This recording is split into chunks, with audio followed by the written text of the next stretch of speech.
Thank you. To all my friends here in Norfolk that have really made this place a home for me.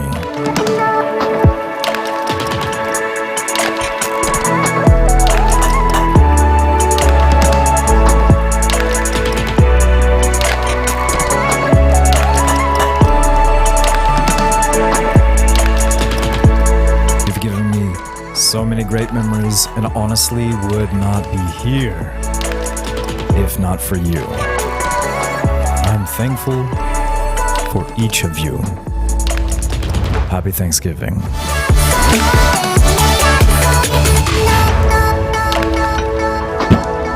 Honey, I'm home. Honey. Oh wait, I live alone. Stupid joke.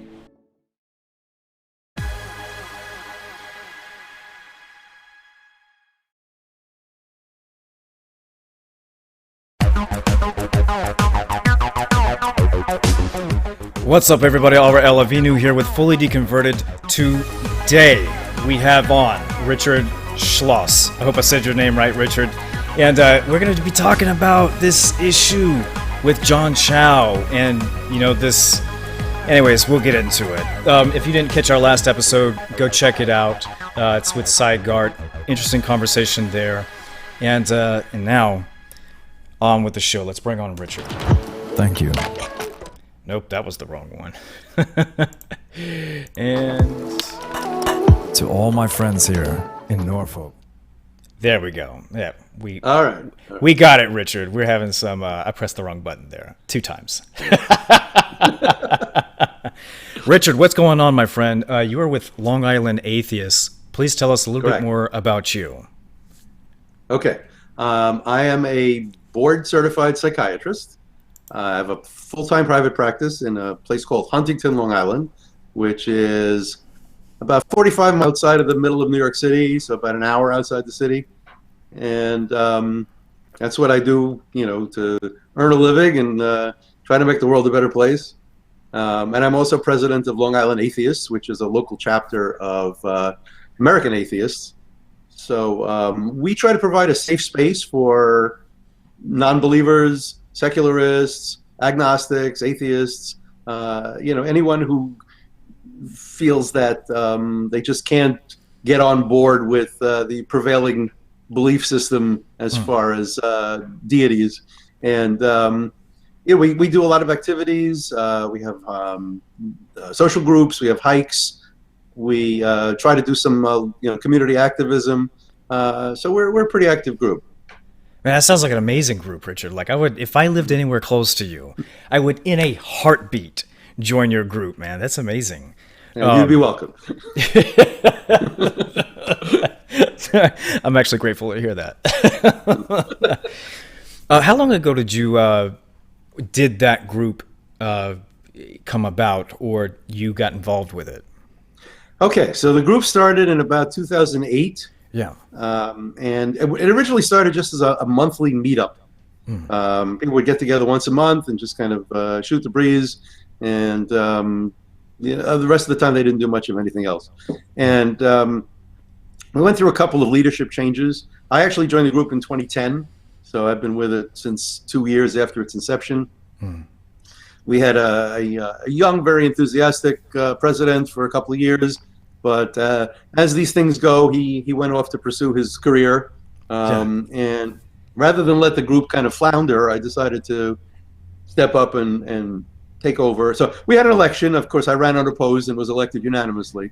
So of course it was, Richard. Right. Now, the rest, as they say, is history.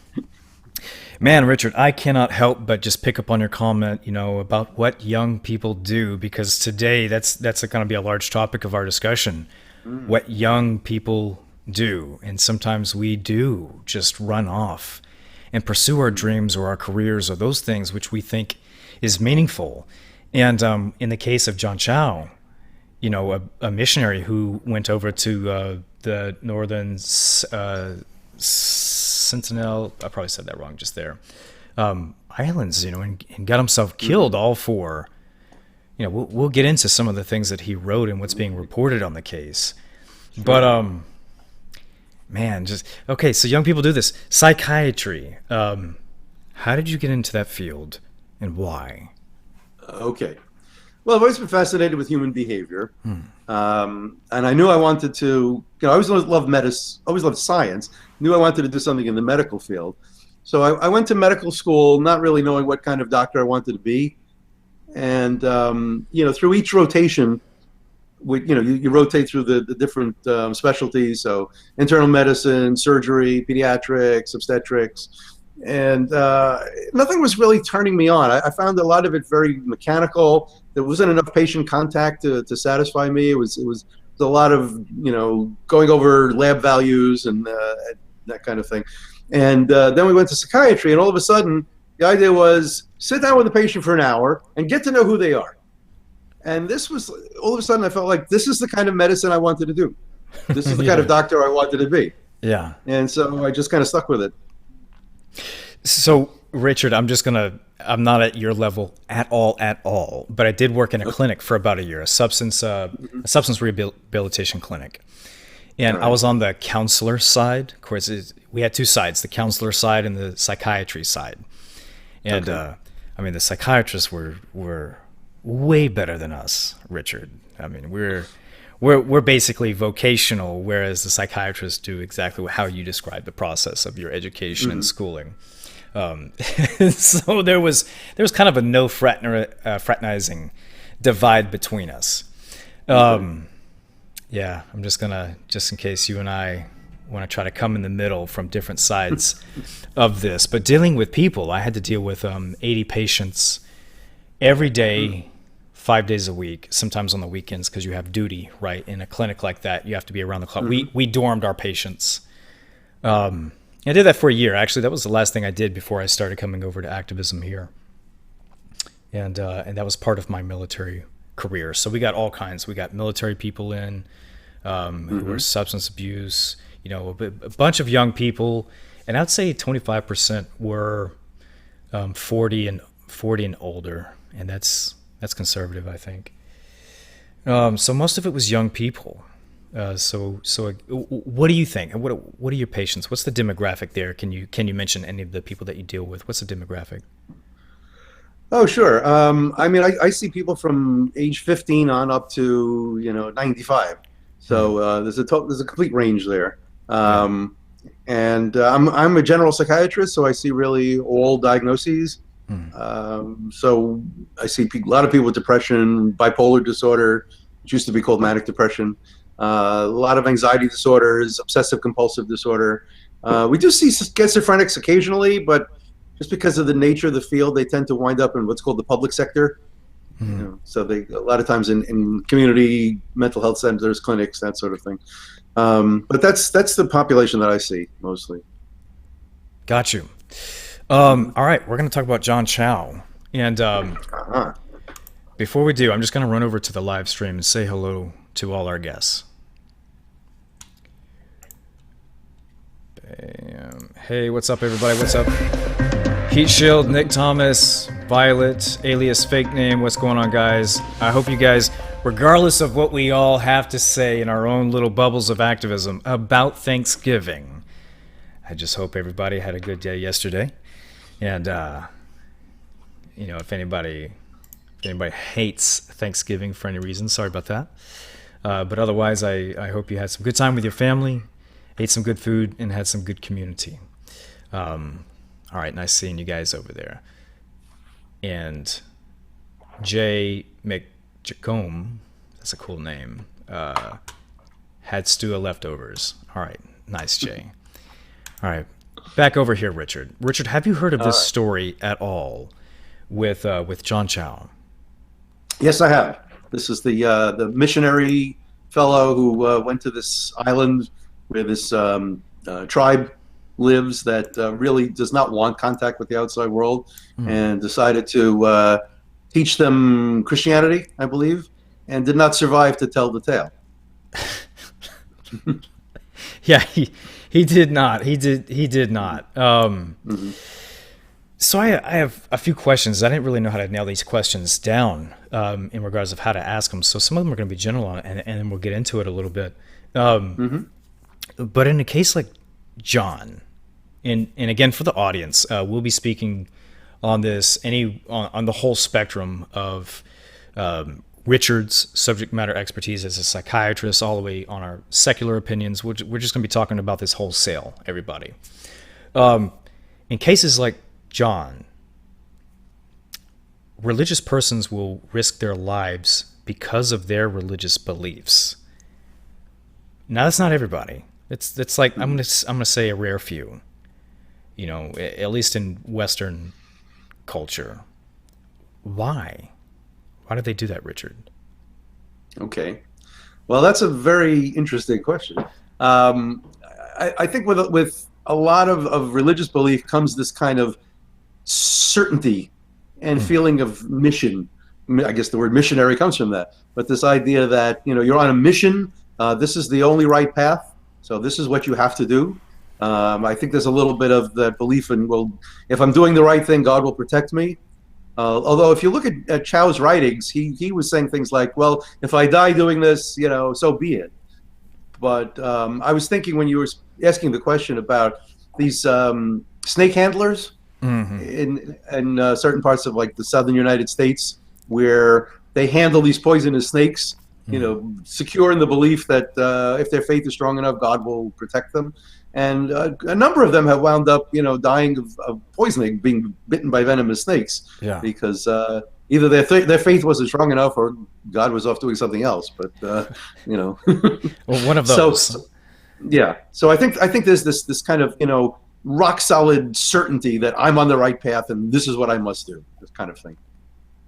All right, and then they take that certainty and they feel as though they can face what would otherwise be death for another person, but for them, it might turn out differently. What does a person have to believe? Not just believe in God, but what does a person have to believe in addition to their God belief that compels them to think that they can escape death? Well, is it their mission? Is there like an accompanying? I don't know. Okay. Well, I think as you were saying earlier, I think there has to be for the ones who think that God is protecting them, this belief that that they're doing God's work. They're doing what God wants them to do, and so God's going to look out for them. So I think there's that part of it, and I think there's also this ingredient that's part of a lot of religion, which is that there's the one true path. So this is what you have to be doing. Everything else is false, and this is ordained for you. You have to be doing this because this is what is laid out for you. So then there's the question of, well, why are you doing this? It's dangerous.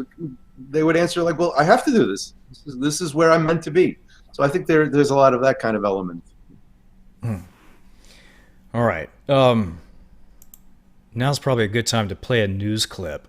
So I'm going to do that for our audience, for anybody who hasn't seen. And let me locate it here. All right, here we go. And Richard, you and I will be right back. Guys, this is about 2 minutes.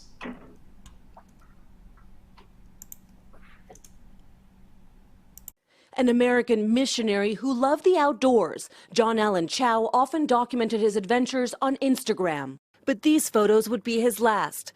Authorities say the 26-year-old was killed, possibly by bow and arrow, on what police described as a misplaced adventure in a highly restricted area to a remote island east of India in the Andaman Sea.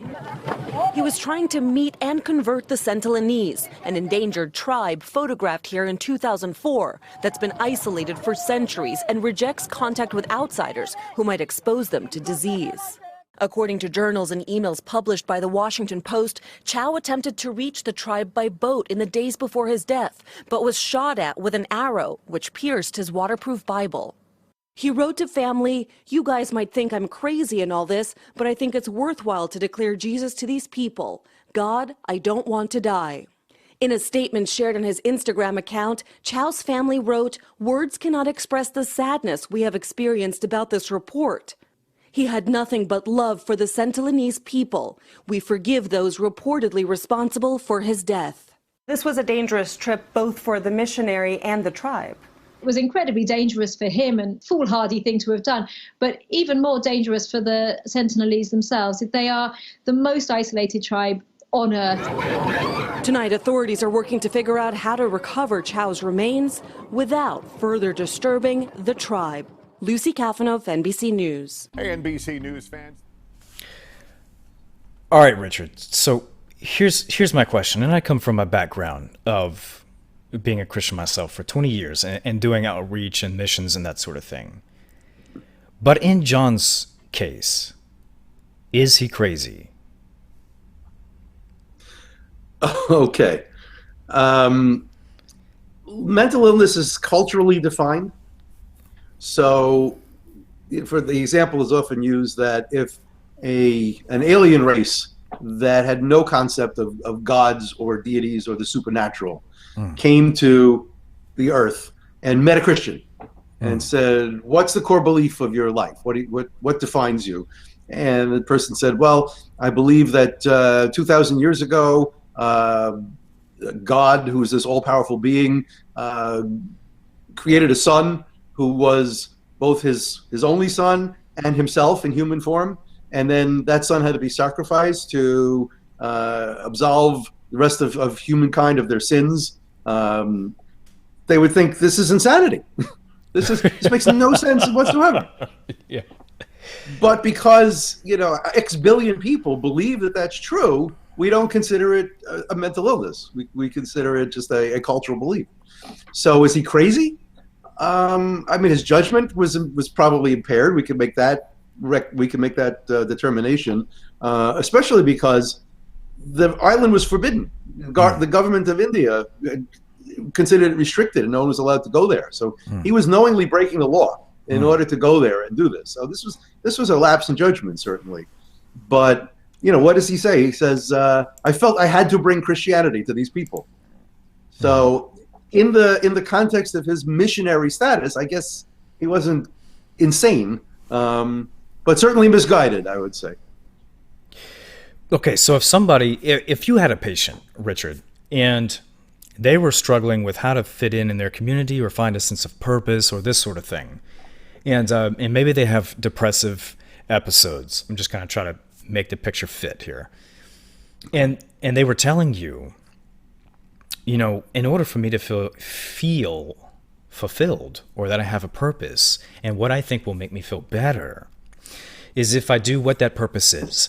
And that purpose is, I don't know, spreading the word of God and just fulfilling my calling, which, Richard, as you may be aware, is what, a lot of Christians believe.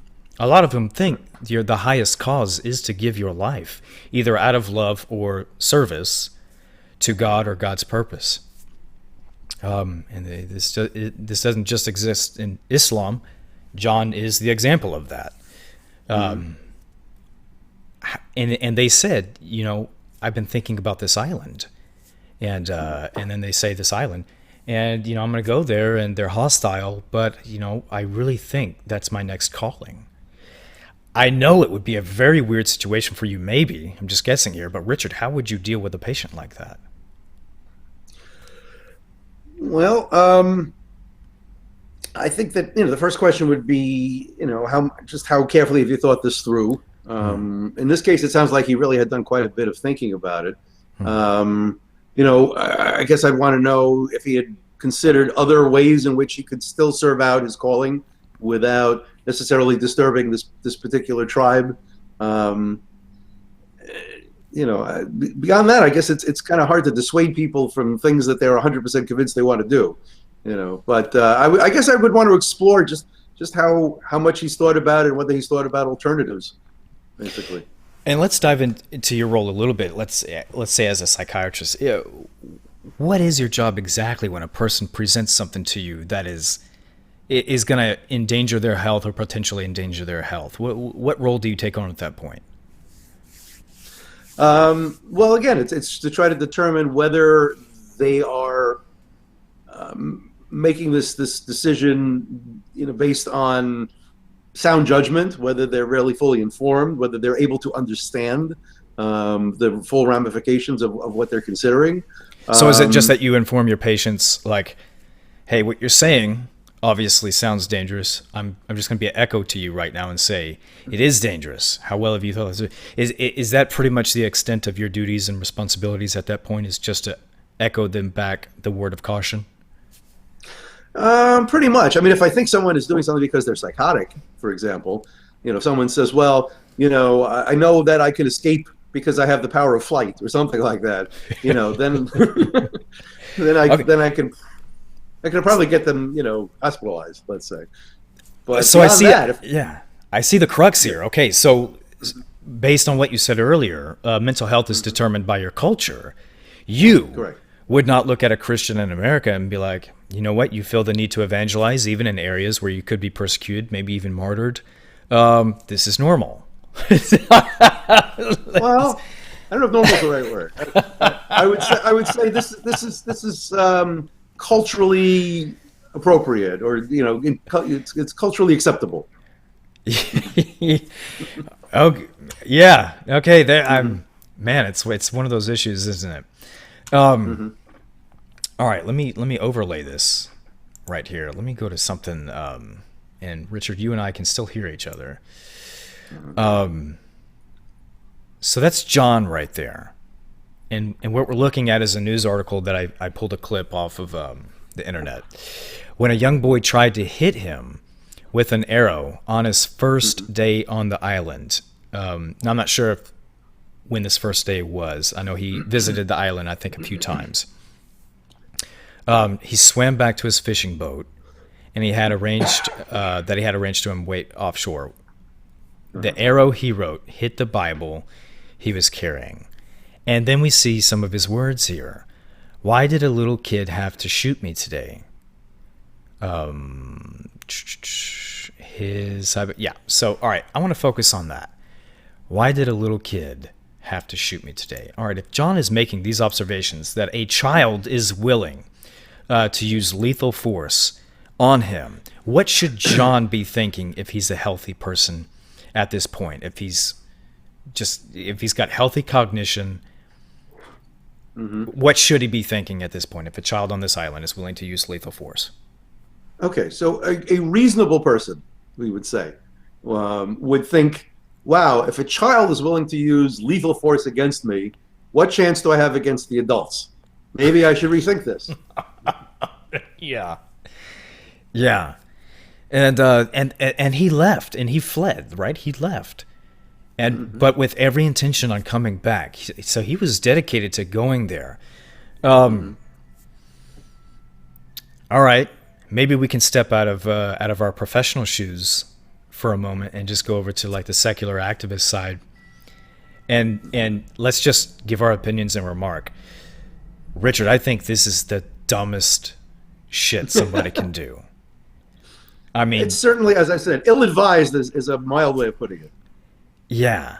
I mean, I get the, yeah, hey, we're young and we want to pursue our dreams and go onto this island that if you're a Christian and you've heard of it and you're thinking all this indigenous population, and then you might be, Richard, do you remember these stories that the gospel has to be preached, heard over all the earth before Jesus comes back? I don't know if that's a theology that you've ever heard. I've heard of that, yeah. Yeah. So there are some Christians, and John may have been one of them, I wasn't able to research his personal history much, who thought, this is one of those tribes that need to hear the gospel. Because then, in doing so, we'll be one step closer to Christ's return. So Richard, you were mentioning before, where if they feel this sense of purpose or drive and that sort of thing, then that's what they'll do. They'll feel that that need, strong desire. You may have said the word need to do so, and he may have felt this is absolutely my appointed place of duty as a Christian. I think that's likely, actually. Yeah. So there might be a lot of Christians who are thinking, John did his job. Yes, John died, but he's paving the way. He's creating awareness around this island. The rest of us should go to and make sure that these people get informed. Do you think there's a risk of that? I hope not. Yeah. I mean, I think it's possible someone's going to try to emulate him or decide that he needs to finish the work that John started, which I think would be very dangerous. When I heard the story at first, my thought about, the arrow being stopped by the Bible that he was carrying. I thought that this kind of, and we don't know that this is what John was thinking, but I thought it kind of played right into this belief of God's protecting me. Right. Look, God, of all things, the Bible stopped me from being killed by an arrow. Therefore that shows God wants me to be here, that kind of thing. And I thought that if in fact the Bible hadn't stopped the arrow, and maybe the arrow hit him in a non-lethal way, but still injured him, he might have thought twice about coming back. Maybe it would have saved his life. Yeah, maybe. Yeah, maybe he had that false sense of security since, he didn't have any injury or say, hey, second chance, go back. Let's pull up something else that was said here. I don't want to die. Would it be wiser to leave and let someone else continue? No, I don't think so. All right, here, I'll leave this up for a second. Okay. So this is John writing this. I don't want to die. Would it be wiser to leave? All right, so this guy sounds reasonable, right? Like if you and I, Richard, were to meet this guy, we'd probably think this guy's perfectly normal. He's just... Probably. In all likelihood, yeah. In all likelihood, yeah. At least in one conversation, if it didn't go off the deep end, right? Where he's thinking... Yeah, okay. But he's committed to something right here. And I'm wondering if what he's committed to, should there be some awareness that, you know what, maybe as Christians, this path is wrong. This path shouldn't be pursued, even if we want to spread the word. If we're putting our members in a place where they have to excitedly utter, or in his case, journal, I don't want to die, and we're assuming here that this is reported accurately with all caps, I don't want to die. Is the church having some sort of negative influence, or is there some ideology there that is actually poisonous if we were to look at it objectively, where it compels members to put themselves in positions where, you're going to die and you're going to feel the fear of death. Nevertheless, your purpose is going to drive you to do exactly that, which in this case is telling people something he believes. What are your thoughts? Well, I think this raises the whole idea of the whole issue of, is it really the church's place to be forcing their belief system on people who don't want to be converted, who actively say, we don't want to hear what you have to say, and if you try to force it on us, there's going to be trouble. Is it still a good idea to keep saying, well, but we're compelled to spread the word of Jesus, and so we're going to keep at this. I think it becomes a form of abuse. When you do that, if somebody says no, leave me alone, it's like an assault, actually. And I think that that's something that has to be reevaluated. Even though I know there's this missionary tradition among many sects, especially among like Mormons, for example, where everyone has to serve, in a missionary capacity at some point. But I think that, if you come along and say, hey, let me talk to you about the word of Jesus Christ, and somebody says, okay, sure, knock yourself out, that's one thing. But if somebody says, no, I don't want to hear this, this conflicts with my all the rules that I live by, and if you try to force this on me, you're going to have a problem. I think, any reasonable person, that's the standard. Any reasonable person would walk away at that point. That's my feeling. Mm-hmm. Not John, though. Not John. And by the way, just so our audience knows, like I think that this was an unnecessary death. I used to work in law enforcement, so I would see people who either got into violent conflicts and seriously injured or died. And it never gave me, like, when you're there in person, when you're experiencing this, and when you're a part of this situation, your mind goes to this place where it doesn't naturally go. Maybe you might be able to weigh in on this, Richard, but in the presence of a dead body, I can by my experience, this is where my mind goes. This is not right. Something about this is wrong. These are just instinctive thoughts. I don't know how to think through them. This is what I'm thinking. This is not the way it's supposed to be. So with that said, my regards to John's family and for the situation just in general. But in analyzing the behavior here and maybe reassessing what's going on and how we can avoid it in the future, maybe people like John are a little to the left of what they should be as far as mental health. Maybe there should be some sort of reassessment of what mental health means culturally. Like if you're being shot at one day, you don't go back the next day and continue visiting huts and giving gifts to people, or yelling from the shore, hey, I love you and Jesus loves you. I don't know if I got a quote on that here. I read that in an article. Yeah, that sounds familiar. Yeah, let's see here. I don't know. What are your thoughts on that, Richard? Like, what are we? Well, yeah. Okay, are you looking for the quote? Or? Yeah, I don't think I have the quote. This might be my last one here. That's this right in the middle. I see. Yeah, God sheltered me against the Coast Guard and the Navy. Yeah, so this is him defying authority. This plays into the delusion, in my opinion, Richard. And by the way, this is not something that I wouldn't have thought myself. If I honestly thought that the whole world needed to be evangelized, if I could sneak in somewhere, that's exactly the justification that I would use. God sheltered me. God camouflaged me against the Coast Guard and the Navy over in the Bombay, the whatever bay that is, where those islands are. And so that you can go do your duty. And your duty is something that invokes fear in you. And but here you are defying the authorities. Yeah. That kind of goes into what I wanted to ask you earlier about, like, how would you advise? Is there ever any part, Richard, where you would tell somebody, you know what, maybe I should alert the authorities here on what's going on? Do you do that as a psychiatrist at all? Fortunately, I haven't had to confront that situation, but there are rules in psychiatry, like what's called the Tarasov decision, which was a court decision, I think goes back to the 1970s, which was a duty to inform. It really applies to situations where somebody tells you, I'm planning to shoot my neighbor. They have a specific target, they have a specific means, and you are under obligation to violate confidentiality and notify both the threatened person and the authorities, which is different from if somebody comes in and says, some days I'm so angry I feel like I'd like to kill a dozen people.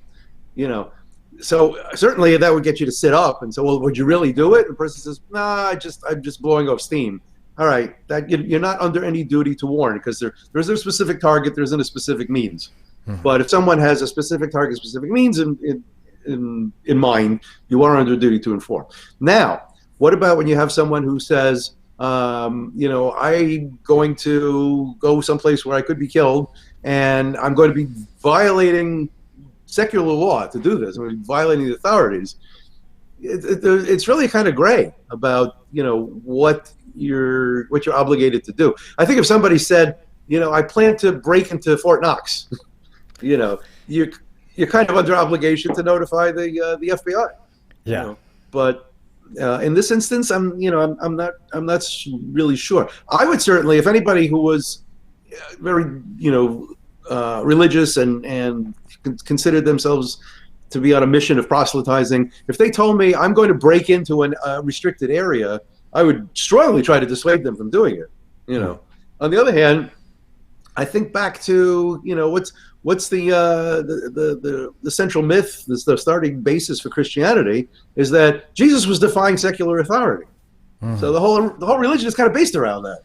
So we have to set that aside and say, well, but that was ancient Rome. They weren't so nice. We're the good guys. So I think it gets very sticky. Actually. Yeah, good point there. Richard, maybe 10 years ago, I would have been so passionate as a believer. I would have even thought, you know what? These guys' best future is one in which they've heard me speak to them about Jesus. And whether I speak their language or not, that should be part of what I do. And I could have even seen myself thinking or somehow being committed if I had the open door opportunity to. Visualizing myself approaching that tribe in the face of death and just trusting that God will make a way, right? God will make a way where there is no way. If we remember this this song that we sing in worship experience sometimes. I used to hear that all the time, right before I left the church. I hear that song, God will make a way when there is no way. But for John Chau, that way was not made. The opposite was true.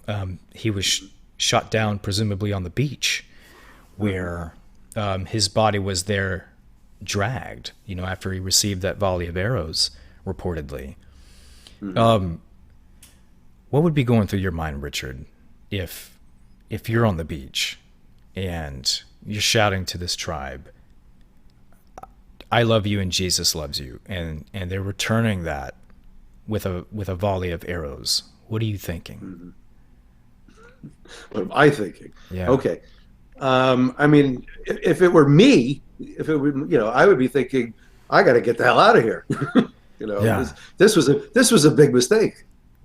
But it's hard for me to. I mean, even though I can understand Chau's mindset, it's hard for me to put myself in his place and think, what am I thinking at that point?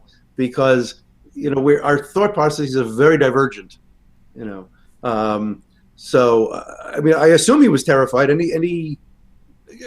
Instinctively he'd be terrified if that were to happen. And I think he had made that misjudgment, that miscall, that he was going to be protected based on his comments about God camouflaged me, God shielded me from from the Coast Guard and the Navy. So he was probably thinking, if I just have enough faith, I'm going to be okay. Look what happened when a youngster tried to shoot me with an arrow. It was stopped by my Bible. So I think again, it's the any reasonable person criterion. I think any reasonable person in that instance thinks, man, I got to get out of here. This was a mistake. And he's thinking, if I just have enough faith, I'm going to reach these people. I'm guessing, I'm conjecturing, but I have to think that has to be part of it. Yeah, I think that has to be part of it based on what he wrote. Should I leave and leave this business to somebody else? And here he is. The next morning, it's not clear what happened to Chau when he swam back to the island the next morning, but on the morning of the following day, the fishermen watched from the boat as tribesmen dragged Chau's body along the beach and buried his remains. And then those fishermen were detained at some later point.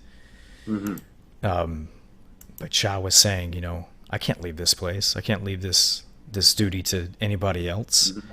It's got to be me. It's got to be me. Now, again, the guy sounds normal, Richard, but is there a fine line we're walking here? And you can see I'm kind of trying to push this because in my mind, I'm trying to realize just how far religion will take us. I'm trying to, because I might have been there 10 years ago. Now, I got the other shoe on, and I'm looking at this like this is the craziest, most nonsensical thing to do. Why can't people see this? Why can't the organization, which takes care of his church membership, see this? Why can't his family see this? When he's talking about this, so is it just so prevalent that it's not a mental illness and it's just cultural, like you were saying, or like how do we? I don't even know what to say here, really. But I mean, is there something that you can offer insight? Well, again, I think the cultural component is very strong. I think human beings are very good at compartmentalizing. Let's take the example I gave you earlier of the poisonous snake handlers. Most of them are family men. Let's say they're preachers. They have a congregation. They hold Sunday services, and they seem like pretty reasonable people. And in every other way, you would not think there was anything peculiar about them, except that they're busy handling these poisonous snakes, which most of us would, with no protection. Most of us would say, "Well, that's just nuts. Why would you do that?" So I think there is the cultural pressure to conform to an ideal that they have chosen for themselves that is culturally supported. I think that they can compartmentalize that little piece and say, this is one way in which I identify myself, but it doesn't take away from every other way in which I am, quote, normal by society's standards. Would John have otherwise lived a normal and healthy life if he did not feel that social pressure that is particularly in the Christian religion? It certainly seems, though, if you read the article, it describes him as what, a soccer coach and, outdoorsman. He sounds like, just a kind of average, decent guy, except for this one area in which he was a fanatic, basically. So if he didn't experience that social pressure to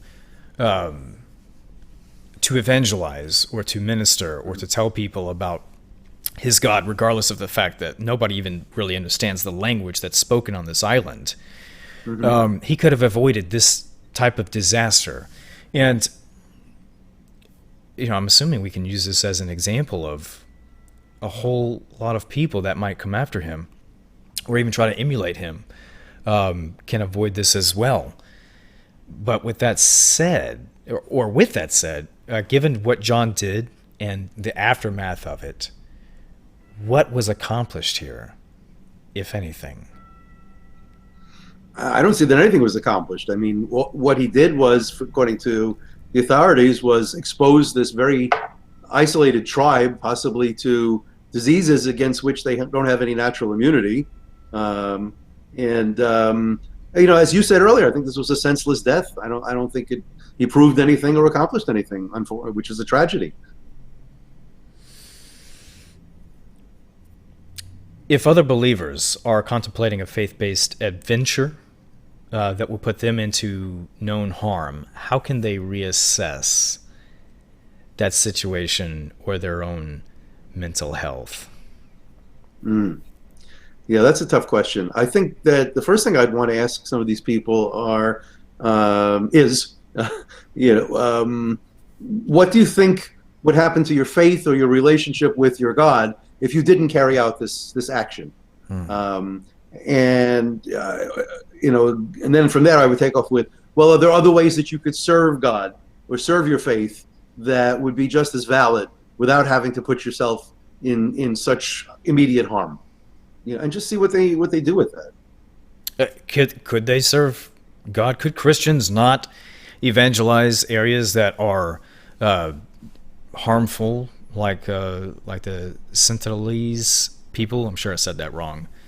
Could they do something else and get by just fine? Or do you think, by nature of the religion itself, that there must exist, at least present day, some sect that has to do something foolhardy like this? Well, I think you're always going to get these extremist sects that demand, that people do things that are outside the realm of normal human behavior. And again, I keep coming back to this. What would any reasonable person do? And I think most of us would say, any reasonable person would say, oh, sure, I can find other ways where I can be of service to God and serve the faith and that'll be just as good without having to risk my life. But for these real, extremist believers, I wonder if that's going to be suitable or acceptable, I guess is a better word. If they're going to find that acceptable, and they say, well, yeah, or maybe they'll say, well, if I'm so worried about my own life, then my faith isn't strong enough. I can see them retreating into that. So I think it's a tough area, but I would certainly still want to try to dissuade them, obviously. Richard, let's go over into our live feed and see what people are saying. Sure.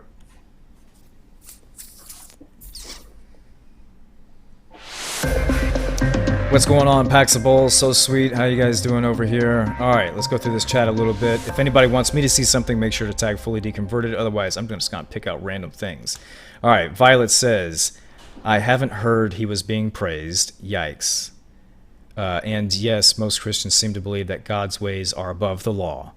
Yeah, Richard, you and I kind of discussed that right there. What's your opinion on that, by the way? Like God's law and rule and decree is superior to anything that man can do. What's your 2 cents right there? Okay. Well, I mean, I think you see a lot of this. it scares me when I see, right-wing politicians in the United States making statements like that, well, usually in response to things like, gay marriage, for example, or legal abortion, saying, well, that's man's law, but man's law is overridden by God's law, and well, when you start to do that, you get into this kind of quicksand of, well, who's God? Because obviously when they say God's law, they're talking about the Christian God, but the God of Allah, for example, their laws might be a little different, even though it's still all based on the Abrahamic traditions. But what about if someone's a Hindu? What if there is Zoroastrian? The laws are all different. So whose laws are correct? And each sect is going to say, well, our laws are right. Our laws are correct. So you're going to have chaos if you do that. We happen to be a majority Christian country, but what if we weren't? So I think that my opinion is that you should be allowed to do anything in your religion that doesn't put yourself at unnecessary risk or other people, or harm other people, as long as you're not violating secular law. But once you get to the point where you're violating secular law, I think you've stepped over a line. And you also have to look at the fact that a lot of these quote biblical laws are based on the understanding that people had 2,000 years ago, before we understood germ theory or atomic theory or any of the ways that we've come to understand the natural world. I think they describe bats in the Bible as birds because they didn't realize they were mammals. This is just rudimentary stuff. So we've come a long way since then. And should we base our approach to morality on a morality that has really kind of become obsolete based on our current understanding? I mean, the Bible does not make a big deal about slavery other than to condone it. And the same thing with incest. These were all things that apparently did not offend their moral sense then, but they certainly do now. So I think we have to be very careful about saying, well, if this is your belief, you can put that above secular law. I don't think we'd have a society if we did that. Yeah, well, the Sentinelese people might not have a society. So goes the conversation. Strident Atheist says, I was a born-again thumper for over 3 decades. I know all about this mindset. In the Christian mind, there is a battle between good and evil. Believe in this, and you'll fear nothing men can do. Thank you, Strident Atheist. Richard, doesn't that speak to the mindset that Johnchau had to have been attacked, to know that he's going into a dangerous area, to know that he's at risk of being mortally wounded, but to go regardless? Shouldn't he be? Isn't that what he's probably thinking? To fear nothing from men, even though he was signaling he's afraid. Right. That's a very interesting, conundrum there. I think that what you were saying a moment ago is certainly very much the case. That there had to be this belief that I shouldn't fear men because I'm doing God's work, that kind of thing. But on the other hand, he's acknowledging, I don't want to die. Why is a kid shooting at me with an arrow? Like, what the hell's going on here? So there's that part of him reacting and saying, do I really want to do this? But meanwhile, then he's saying, well, no, God protected me from the Coast Guard, and I realize I have to keep trying. So it's kind of a fight there between what I would consider the more rational part and the fundamentalist part. Yeah, wow. Yeah, when you talk about that, it's he's got these indicators that God is protecting him. He's being camouflaged. His Bible saved him. Like he might be Richard. He might be the guy that turns this island around. Like it just even though he's afraid, he might be thinking that.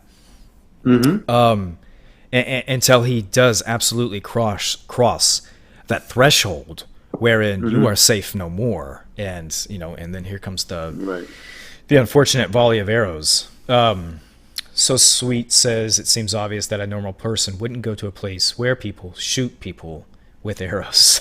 Yeah, you think?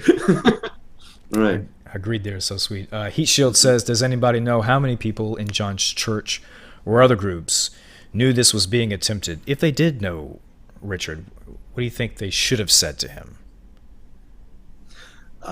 Okay. Or maybe even would have said to him. We'll go both ways. Again, but back to any reasonable person. I think that if we assume that the other people in his church were reasonable, I think they should have dissuaded him. I think they should have said, look, it's not worth your life. You can't take these people on by yourself. They don't want you there, clearly, and they're hostile. And we understand what you're trying to do, but maybe this isn't the best way to go about it. That's what they should have said. I don't know, and I don't know how many of them would have agreed with his methods, or would have said, yeah, keep doing God's work, at risk to your life. But I would hope that they would try to dissuade him. Yeah, maybe, Richard, they also wouldn't. So that's what we would hope for, but maybe they wouldn't. Maybe missionaries who go to these developing nations, developing countries, maybe that's why we send them there. Maybe this is I don't know, this stroking. Okay, so let's go over to BJ Price. Is ego involved in this? That's what BJ Price asks. Is ego involved in this? If he had succeeded, that would be an ego trip. And I look at BJ Price's comment there, and I can't help but think that is exactly what the church does, Richard, when they send missionaries to these developing nations, especially. Fancy how we're not sending them to Paris, even though I'm sure we do. Well, it's a Catholic country, but okay. Yeah. And then, and then if you succeed, I don't know. I kind of forgot exactly where I was going with that. No, I think it's a good point. I think that the missionary tradition says that, you have a tribe like the Sentinelese, and they're looked at as lost. They're lost to Jesus. They're lost to the Word of God. And so it's your duty to bring them the Word of God and bring them back to Jesus. And I'm sure that there's a little part that has to say, man, if I do this, I've secured my place in heaven. That's it. I've really done a great thing here, because that's the nature of human beings, to want to build themselves up and make themselves feel like they're better, greater, better in some way. And maybe the church can use that. I mean, when their missionaries come back, like, what's the thing a missionary is going to brag about, Richard, when they come back home from a funded trip? Oh man, I had these challenges. I mean, if they're going to say everything went nice and breezy, and sure, some people did accept Jesus, sure, some people didn't, this is expected, but Richard, I'm not sure if that's what gets the money in exactly. I think it's you got to have a climax to the story, and I think when we tell or kind of embellish our stories when we're overseas as missionaries, this helps bring in the money. I mean, unless it really is like a true conflict, which in John's case, yes, of course it was. Right. But there are other ways where we got to spin the story. We got to make it. We got to sell the story and stroke ourselves, to make it look like, yeah, we're absolutely accomplishing something here. And I think the unfortunate end to that line of thinking is while it is considered a tragedy, Richard, I suspect no home church I ever belonged to had this happen to them, but I suspect a church will be including a sense of pride if one of their missionaries were to be, quote, martyred on a trip like John Chau's. What do you think? Wow, boy, I sure hope not. But I think you're right. I think there probably are some sects that would consider that, he died in service to the church, and this is he did exactly what he was supposed to be doing. What an honorable way to die, serving the church. I'm sure that there are church sects or church denominations, especially the more fundamentalist ones, that would make that case, which I think is sad, actually. If you don't want to die, Richard, what church should you go to and belong to? How about the Unitarians? If you never want to be called, oh, what mission are you? Is it? We got Indonesia, we have Malaysia, we have Africa, we have India. Send me to Paris, please. Right. Nick Thomas says there are only a few primitive cultures left on Earth, and it is extremely important for even the scientific community to watch those people from afar. Absolutely. When it's like the Prime Directive in Star Trek. Yeah, that's right, man. I wish I was a Trekkie fan because I would have like jumped on that so hard, but I do, yeah.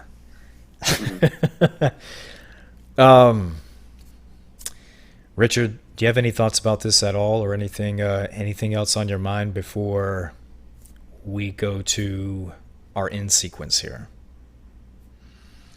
Well, just pretty much what we've been saying. That I think it's unfortunate that as far as humankind has come, that we still have these kind of antiquated ideas that are really based in ancient legends and superstitions. And I mean, if people take comfort in them, that's fine. But the idea that you have to force them on other people at risk to your own life, I think is just unfortunate to the nth degree. And we really should not be doing this kind of thing in the 21st century. Here's another question, Richard. I just want to bounce this off you, use you as a sounding board real quick.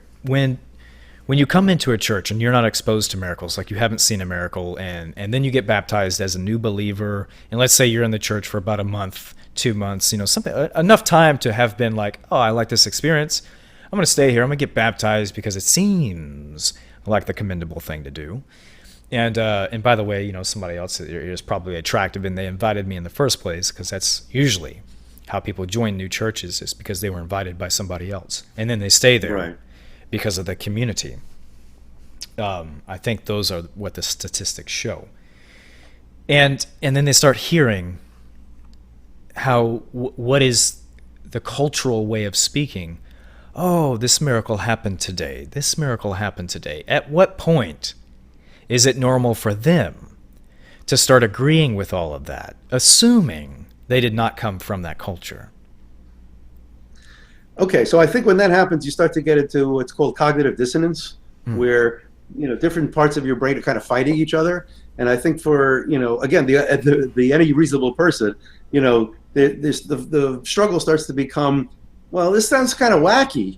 Do I really believe this stuff? But then on the other hand, well, I've been accepted by this community. I don't want them to reject me, so I'm just going to play along because I like being here. And I think a lot of people even people I've spoken to personally, will confess that they don't really buy into all the beliefs, but they like the community and the sense of belonging so much that they're not going to challenge the beliefs because it's just easier to go along. And I think you find a lot of that, actually. Yeah, I think you're right, Richard. I also think a lot of our comments here kind of, we're painting Christianity as just wacky because all the things that are peculiar or particular about it, those are the things we're calling out and say, reasonable people don't really do this. Right. Richard, where can people find you, my friend? And right before you say that, everybody stay on the line, because if you haven't seen it, we are doing our sneak peek this week of our Richard Carrier series that we will be publishing. So stay tuned for that. Richard, where can people find you? Okay. Well, I'm on Facebook, both as myself and through the group, which is Long Island Atheists. We have our own official page on Facebook, also there's 2 Twitter accounts. There's a Long Island Atheist Twitter account, and then I have my own Twitter account, which is Skeptical Shrink.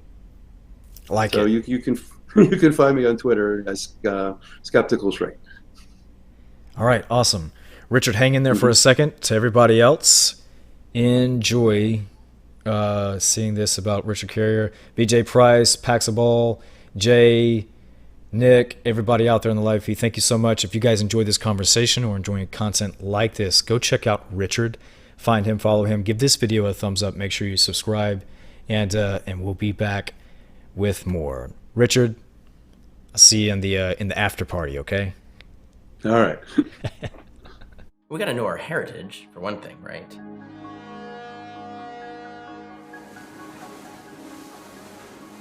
Really fantastic what the Greeks and Romans accomplished. It's like, how do we even know our stories are true?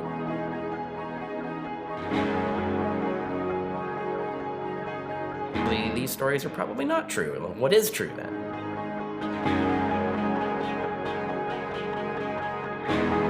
And you go back, let's see, at least 6th or 7th century BC. They're the ones who are starting to question the supernatural explanations and come up with natural ones.